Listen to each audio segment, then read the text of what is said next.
So have you caught yourself calling on Dr. Google a lot more these days? Well, take comfort in the fact that you're not alone. Psychiatrist Dr. Domenick Sportelli joins me to break down what's being called COVID cyberchondria and how to get a grip on all that's worrying you. Hey, Dr. Sportelli. Dr. Ian, so great to be back on the show. And listen, with the anxiety of coronavirus, everyone is sort of Googling all of their symptoms. So there's so much information out there, including misinformation. But the problem is the general population doesn't really know what to do with that information. So it just makes them anxious.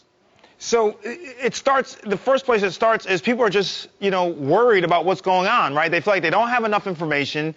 They want to get it faster. They're worried.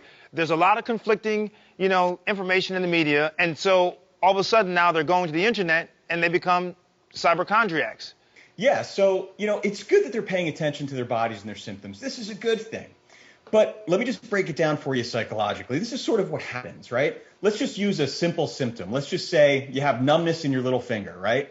Now, if I type that into Google, I'm going to get a list of 100 or more things that simple symptom might be, right?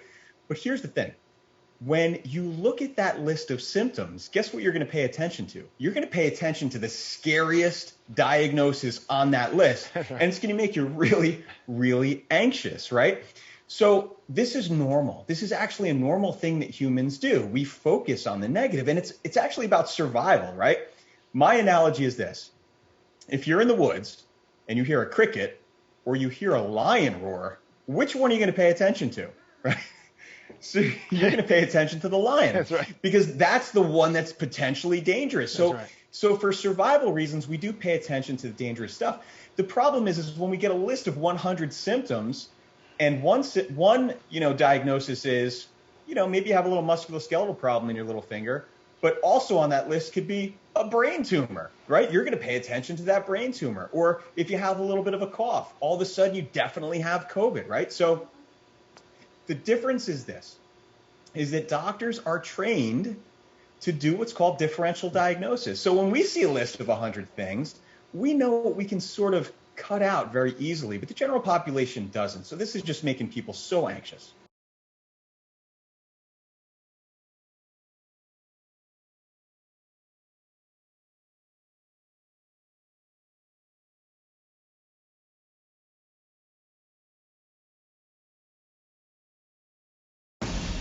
We're living in uncertain times. It's tough to keep up with the latest medical headlines. About the market, panicked about COVID. And how do those headlines impact you and your family? 100,000 people died. On season 13 of The Doctors, we want to empower you physically. If I met them at dance, they would meet me at medicine. Man, I love that.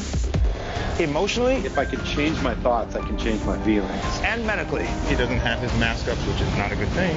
This is the $1 million question, maybe the $1 trillion question. This is so critical for people to hear. We're giving you the inside track on health and wellness so that you can get back to the life you deserve. It's time to take back your power. The Doctors, now more than ever. Premieres September 21st.